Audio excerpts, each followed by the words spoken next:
En las últimas semanas, hemos podido ver reuniones importantes entre los máximos mandatarios de varios países. El presidente de México visitó a Joe Biden en los Estados Unidos. Y a su vez Biden, días después, visitó el Estado de Israel, los Emiratos Árabes y Arabia Saudita. ¿Pero qué se puede concluir de todas estas visitas? ¿Cuáles fueron los objetivos principales de dichas reuniones? Estas y otras preguntas responde en entrevista para Enlace Judío, Ezra Shabot. Hola Ezra, ¿cómo estás? Qué gusto me da saludarte. Muchas gracias Nadia y gracias a Enlace Judío por esta entrevista. Pues bueno Ezra, tuvimos la visita de Andrés Manuel López Obrador con Joe Biden en los Estados Unidos. Se hicieron muchos memes, por supuesto el humor mexicano nunca falta, pero más allá de todos los comentarios, ¿qué es importante entender de esta reunión? ¿Con qué nos quedamos? Mira, es importante entender que decía el gran ideólogo de la Revolución Mexicana, Jesús Reyes Teroles, que en política la forma es fondo.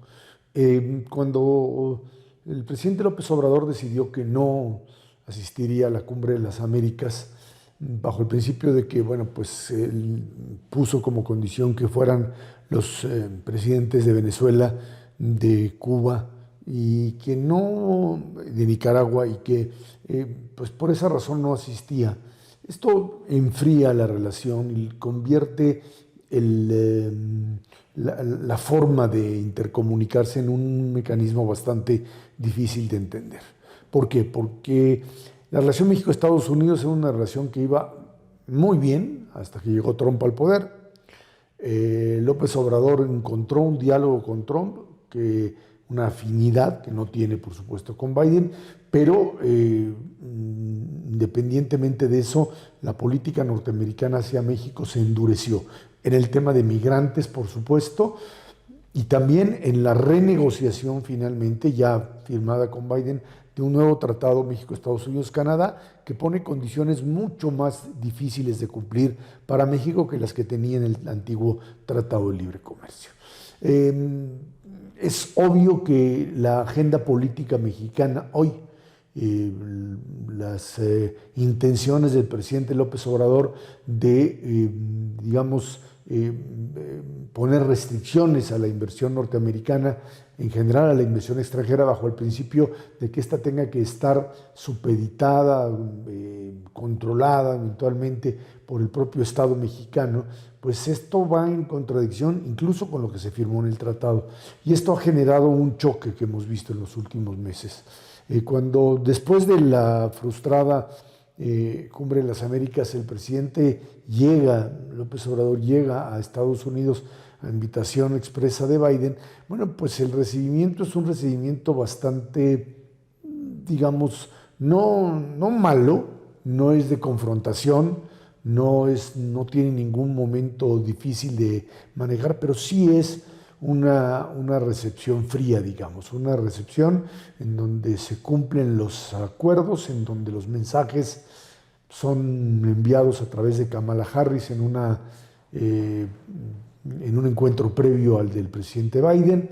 El presidente Biden se sienta a escuchar un discurso de 25 minutos del presidente López Obrador, en condiciones en donde parece que ya la relación pues, no es precisamente lo más cercana, no es una visita de Estado, no tiene la importancia de ese nivel, no va el presidente López Obrador al Congreso, no va tampoco a lo que sería una comida en donde aparecen los dos gabinetes y los dos presidentes. El presidente Biden tiene mucha prisa para irse a Israel y a Arabia Saudita, Emiratos Árabes, para otros temas que considera más importantes, y simplemente mandan el mensaje. El mensaje es muy claro, somos socios, no podemos separarnos, estamos situados geográficamente y políticamente en una zona en donde no podemos enfrentarnos. Y bueno, pues aquí hay que cumplir ciertas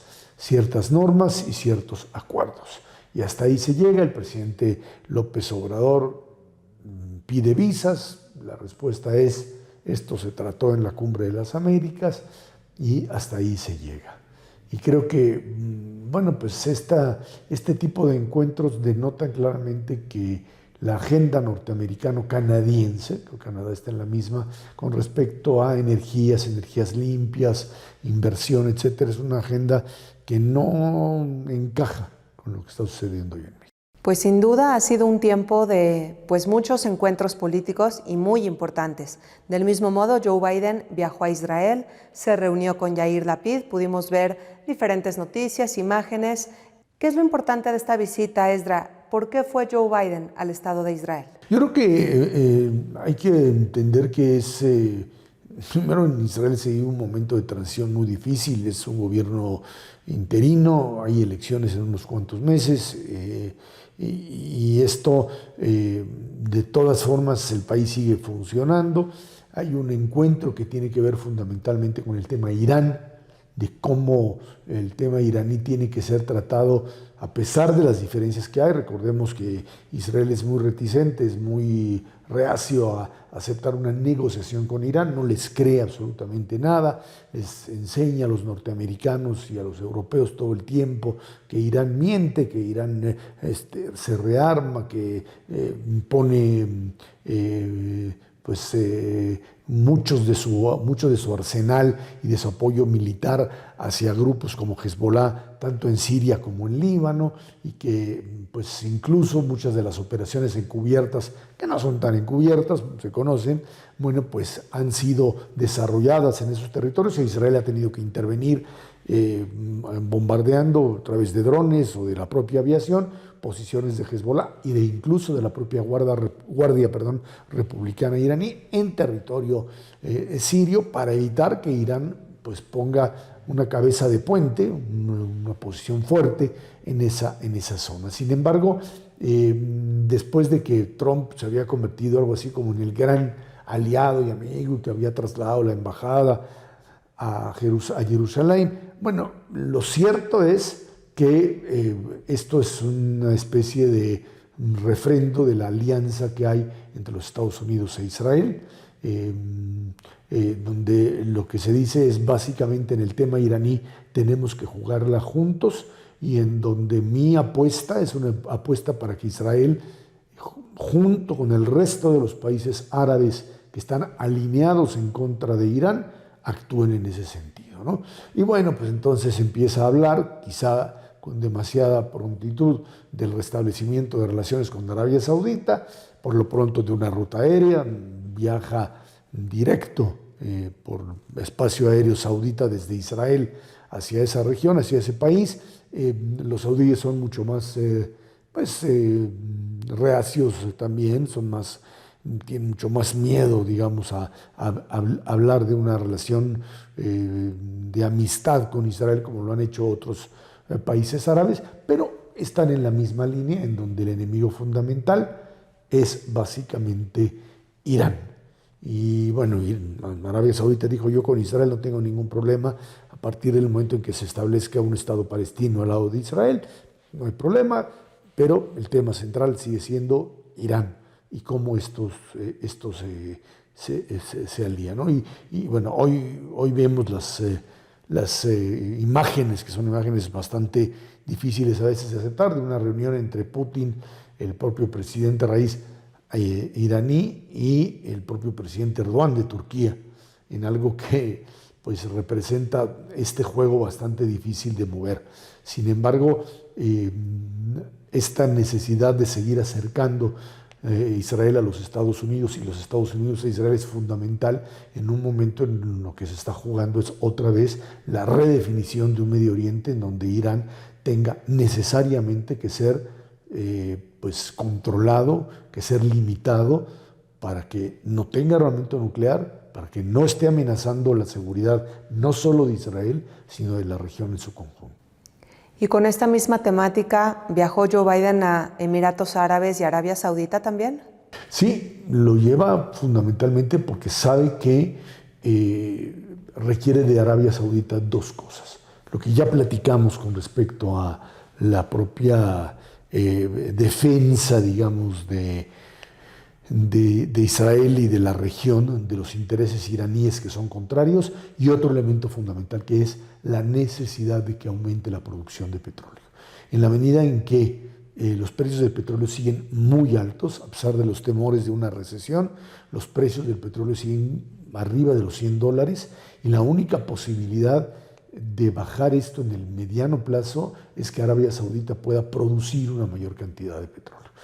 No hay un compromiso explícito, pero sí, dado el alza en los precios, en la inflación, parecería que se llega a un acuerdo para que eventualmente Arabia Saudita pueda seguir evitando que el conflicto ruso, fundamentalmente ucraniano, afecte en ese sentido y los precios del petróleo se mantengan por lo menos por arribita de los $100 o en la banda de los 90, entre 90 y 100, y de esa manera empezar a ver en los próximos meses una reducción de la inflación.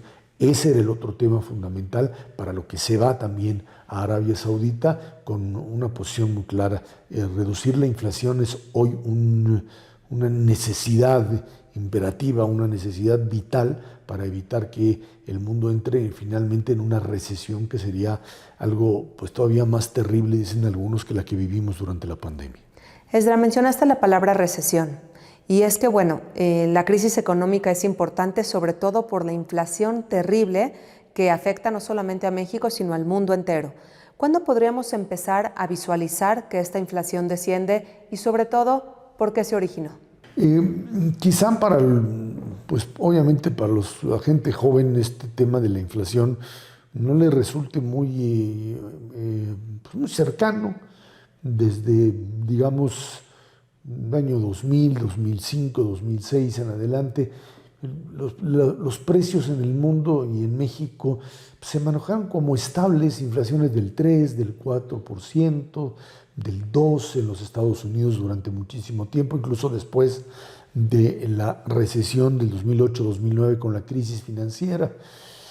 Pero el aumento de precios que se va finalmente y que se destapa después de la pandemia, que tiene ya un antecedente, 2008-2009, hay una crisis financiera importante, la crisis de los llamados subprime, de las hipotecas, obligó a la Reserva de Estados Unidos de llenar dólares, de rellenar de dólares el mundo. Se esperaba que ahí, dado que había muchísimo billete circulando, hubiese un crecimiento de precios, pero no existió, hubo la capacidad al mismo tiempo de hacer que ese tipo de efectivo tuviese una salida más o menos ordenada en cantidad de productos que se produjeron, perdón la reiteración. Pero de alguna forma desde ahí, desde 2008-2009 hasta 2019, los temores de la inflación habían desaparecido. No existían en la medida en que había un crecimiento que había logrado ordenar esa enorme cantidad de dinero que se manejó ahí. ¿Qué fue lo que pasó? Que en el momento en que las economías del mundo, todas al mismo tiempo, cayeron en una debacle brutal después de la pandemia, y no se salía de ahí, todo 2020 no había, era la crítica que se hacía al gobierno de Trump que no soltaba el dinero. La Reserva Federal finalmente decide que hay que soltar cantidades impresionantes, trillones de los norteamericanos de dólares que invadieron todo el mundo. Las cadenas de producción, o sea, lo que produce China y lo que produce Japón, lo que produce Corea, que se ensambla y se hace en otros países y que a su vez llega a Estados Unidos, etcétera, y que funcionaba como un mundo global que se había perfeccionado incluso desde 2008-2009. Bueno, eso a raíz del COVID terminó por romperse y de repente esas cadenas de suministro se rompen y entonces empieza a haber una escasez de productos. Y no hay producto más caro, perdón, que el que no existe. Y esto es lo que empezó a elevar los precios. Para fines del 2021, se decía esta inflación, este aumento de precios es temporal. Una vez que la pandemia baje, sea controlada, sea manejada, bueno, pues estas cadenas van a finalmente volverse a organizar y paulatinamente la inflación reducirá. Se equivocó, la Reserva Federal se equivocó. Obviamente la tardanza en la reorganización de las cadenas productivas, o sea, de que volviese otra vez a hacerse el círculo virtuoso de producción aquí, ensamble, venta, distribución, venta, no se produjo. Y ocurrió algo todavía peor, que fue la invasión rusa a Ucrania, que nadie se la esperaba, o por lo menos no a principios de este año. Y en ese momento, a este problema de una gran cantidad de dólares que estaban circulando por todo el mundo, con una producción que no crecía, porque se quedó ahí chiquita, y a esto añádanles que alimentos, o sea, tanto Rusia como Ucrania son graneros del mundo, vitales para Europa fundamentalmente, pero también para Estados Unidos y otras partes del planeta. Cuando esto se atora, porque Rusia y Ucrania quedan prácticamente, Rusia por las sanciones, Ucrania por la ocupación, quedan totalmente paralizadas, entonces los precios de los alimentos y de los energéticos se disparan. Y entonces empezamos a ver inflaciones del 10, del 11, del 12% en unos países que son muy peligrosas. ¿Por qué? Porque el aumento generalizado de precios, que eso es la inflación, finalmente le pega a toda la gente, más a la gente que tiene menos recursos, porque es la pérdida de la capacidad adquisitiva. Si tú crees que porque subió el precio, los precios en un promedio 11%, es un promedio, pero alimentos y energéticos te pueden subir, han subido 20-25%. La capacidad adquisitiva, la posibilidad de que la gente pueda seguir comprando se reduce sustancialmente. Esto te aumenta la pobreza y te aumenta, por supuesto, la tensión social. No hay peor impuesto para la gente que tiene menos recursos que la inflación, el aumento de los precios. Y no se resuelve con que digas, pues hubo salarios. En la carrera precios-salarios, los precios siempre ganan y terminan hundiendo al propio salario. La única forma de acabar con la inflación es que la gente vea que los precios empiezan a controlarse. O sea, que simplemente el consumo, la idea de que el consumo de ahora no va a ser más caro que el de dentro de 1, 2, 3 semanas, esto empiece a funcionar. Y esto se obliga con tasas de interés más altas, que jalen el dinero, comparar un poco la economía, pero el problema es que si la paras mucho, entonces entras en lo que se llama recesión, o sea, no crecimiento. Es una ecuación muy difícil de manejar, pero en eso estamos metidos. Pero lo peor que le puede pasar al planeta y a la mayoría de la población del planeta es una inflación que se dispare, porque después ya no hay forma de controlarla y la pérdida del poder adquisitivo, de la capacidad de compra de la gente es brutal y el aumento de la pobreza aumentaría. Por supuesto, Esdras, y es que pues esta inflación nos afecta a todos en diferentes rubros de la vida. Finalmente se agrega esta nueva ola de COVID, que si bien no estamos todos confinados en nuestras casas, sí, cuando una persona sale positivo, se encierra durante una semana y eso es todo. Esta nueva ola de COVID ya no impacta en la economía del mismo modo, ¿cierto? Mira, el problema es que el COVID, si la gente está relativamente vacunada, o sea, si tiene la vacunación completa, los números de gente que fallece han disminuido sustancialmente, pero ahí están, ¿eh? O sea, gente que tiene comorbilidades, o sea, que tiene enfermedades crónicas anteriores, aunque esté vacunada, corre riesgo. En ese sentido, hay que seguir usando cubrebocas y evitando acudir a lugares con mucha gente. El problema aquí es que el virus ya se esparció y se modificó de distintas maneras y la gente lo empieza a tomar como que se trata pues de lo mismo que la influenza, que bueno, pues ya nos puede pegar a todos. El problema es que el COVID tiene consecuencias posteriores graves. No es que me da la influenza y ya me quedo un rato o me pongo el cubrebocas y ya me salgo y termina. El problema es que todavía no queda demostrado cuál es lo que llaman las consecuencias del COVID posterior o post-COVID. Y ese es uno de los problemas graves. Hay gente que tiene un problema de corazón, te lo destapa y te te lo vuelve crónico, te lo agudiza. Gente que tiene diabetes te genera un problema posterior. Gente con enfermedades respiratorias te hace pedazos los pulmones. Eso es lo que dicen los médicos. Y por eso es que es importante cuidarse bien y finalmente entender que se trata de una pandemia y de una enfermedad que hay que tenerle todavía mucho cuidado. Que sí, que hay que buscar la vacuna, es cierto, y que empezaríamos ya a ver incluso buscar los medicamentos que combaten el COVID, que ya empiezan a moverse con mayor facilidad, pero entender que esta pandemia que permite ya ahora tener una mayor libertad y no estar en el mundo del terror y de la muerte, tiene consecuencias muy graves si no se atiende a tiempo, si no se vacunan los niños, ¿sí?, que son los más propensos ahora también a contagiarse, y si no se siguen teniendo medidas no de tapetitos que no sirven para nada, ni de andar limpiando bolsas de súper o cosas por el estilo, que no funcionan y que simple y sencillamente estamos perdiendo el tiempo con eso. Lo importante es seguir utilizando los mecanismos para combatir el COVID. Pues bueno, Esdra, seguimos como siempre contigo en contacto para que nos ayudes a entender de una manera más clara pues todo nuestro entorno. Muchísimas gracias, Esdra, y nos vemos en una próxima ocasión. Muchas gracias, Nadia, y gracias a Enlace Judío por esta plática. Gracias.